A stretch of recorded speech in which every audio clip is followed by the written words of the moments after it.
एक कंजूस की प्रेम कहानी।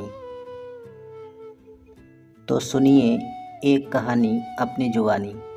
हमारे पड़ोस में एक कंजूस परिवार रहता था। कंजूस भी कोई ऐसे वैसे नहीं, परिवार में धन की कोई कमी नहीं थी। होगी भी कैसे, खर्च ही नहीं करते, कमाई खूब, बचत भी खूब, मोटा खाओ मोटा पहनो वाले सिद्धांत पर चलने वाले लोग। उन्हीं के नौनिहाल है हमारे हीरो यानी लक्ष्मीपति। चूँकि इस परिवार को लक्ष्मी से प्यार है, इसलिए सबके नाम में लक्ष्मी आना अनिवार्य है। यहाँ तक कि घर भी लक्ष्मी निवास है। हमारे हीरो बड़े ही होनहार किस्म के नौजवान हैं और बाप दादा के नक्शे कदम पर इनके बारे में तो ये कहा जाता है कि यदि सड़क पर पानी देख ले तो जूते भी बगल में दबा ले। देखने में एकदम सीधे साधे भोदू टाइप, कपड़े भी इस तरह के पहनते कि ढीले ढाले ही नज़र आते, लेकिन बड़े ही बुद्धिमान, या कहो एकदम चालू। बेचारे लक्ष्मीपति के नाम में तो पति लगा है, लेकिन पति बनने का सौभाग्य अब तक नहीं मिला। उनकी उम्र के ज़्यादातर लड़कों की या तो शादी हो चुकी है या प्रेम प्रसंग में फंसे हैं। ऐसे में इन्हें भी लगा क्यों ना एक आदत गर्लफ्रेंड ही बनाई जाए। अब हमारे हीरो जुट गए लड़की की तलाश में। कभी फेसबुक के ज़रिए, कभी किसी दोस्त के ज़रिए कई लड़कियां पटाने की कोशिश की, लेकिन कभी तो लड़की इनके नाम का मजाक बना देती, कभी इनकी सीधी सादी सभी निरख कर इन्हें भैया बना लेती। और यदि कभी कोई फंसी भी तो पहली ही मुलाकात में इनकी पोल खुल जाती और लड़की दोबारा मिलने का नाम न लेती।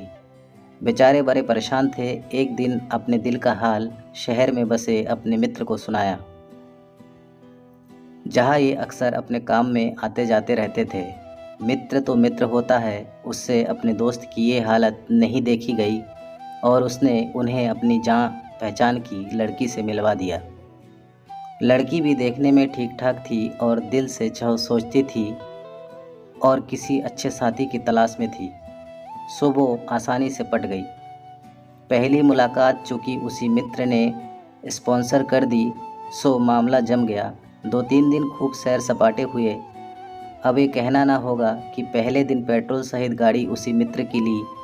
पहले दिन दोनों एक रेस्टोरेंट में खाना खाने गए। जब पैसे देने की बात आई तो प्रेमिका इंतज़ार में थी कि पैसे लक्ष्मीपति देंगे, पर उन्होंने जेबें टटोली और बोले, हे भगवान, मैं तो पर्स लाना ही भूल गया। प्रेमिका बोली, अरे परेशान क्यों होते है, मैं दे देती हूँ ना।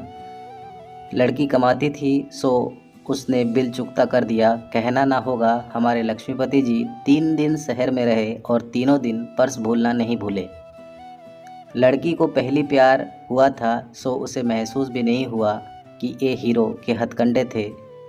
जब दोनों जुदा हुए तो आंखों में आंसू थे, दोस्त के मन में भी लड्डू फूट रहे थे, इस उम्मीद में कि उसने बड़ा भला काम किया कि 2 दिलों को मिलवा दिया।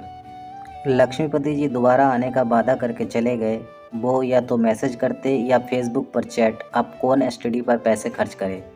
प्रेमिका ही हर बार फ़ोन करती, चूँकि प्यार अभी ताज़ा ताज़ा ही था, सो उसे बुरा नहीं लगा। अगली बार जब प्रेमी आए तो सारा खर्च प्रेमिका ने ही किया, उनके ठहरने, खाने पीने से लेकर घूमने फिरने तक। प्यार में अंधी जो हो चुकी थी, लेकिन बंदा खुश कि चलो पैसे भी बचे और बंदी के साथ मौज मस्ती भी हो गई। इस तरह कुछ समय बीता, तभी प्रेमिका बीमार हो गई। वो फ़ोन नहीं कर पाई, लेकिन वो बेचारी अपने प्रेमी के फ़ोन का इंतज़ार ज़रूर कर रही थी। प्रेमी का मैसेज आया, कैसी हो। 2 दिन से फ़ोन नहीं किया। प्रेमिका ने जवाब दिया, बीमार हूँ। उसे लगा अब तुरंत फ़ोन आएगा, उसे मेरी चिंता हो जाएगी, आखिर तो मुझसे प्यार करता है। तभी फिर मैसेज आया, तुरंत फ़ोन करो, मुझे तुम्हारी तबीयत पूछनी है, बहुत चिंता हो रही है। अब तो प्रेमिका के तन बदन में आग लग गई। एक तो तबीयत खराब, ऊपर से ऐसी हरकत। उसके दिमाग की बत्ती जल चुकी थी। उसने सोचा, ऐसे दोस्त का क्या फ़ायदा, सारा खर्च मैं उठाऊं, फ़ोन भी मैं ही करूं। इसे तो मेरी तबीयत की चिंता नहीं, फ़ोन भी नहीं कर सकता। उस दिन से प्रेमिका ने उनके मैसेज का जवाब देना बंद कर दिया। फेसबुक पर भी नहीं आती, लेकिन पट्टे ने फिर भी फ़ोन नहीं किया। अपने उस मित्र से कहा, पता करने को, और जब इस बार फिर काम से आए तो प्रेमिका से मिलने गए पर वो न मिली। आखिर वो समझ ही गया कि ये भी गई हाथ से। अब प्रेमी महोदय नई प्रेमिका की तलाश में है। इन्हें इस बात का कोई गम नहीं कि प्रेमिका हाथ से गई, बल्कि वो तो खुश है कि चलो अपनी तो फूटी कौड़ी भी खर्च नहीं हुई और मौज मस्ती भी फ्री। अब हमारे लक्ष्मीपति जी एक बार फिर निकल पड़े एक ऐसी प्रेमिका की तलाश में जो उन पर सारा खर्च करे, फ़ोन भी खुद ही करे और हो पूर्ण समर्पित। तो दोस्तों, वीडियो अच्छा लगे तो लाइक, शेयर और सब्सक्राइब करना मत भूलिएगा।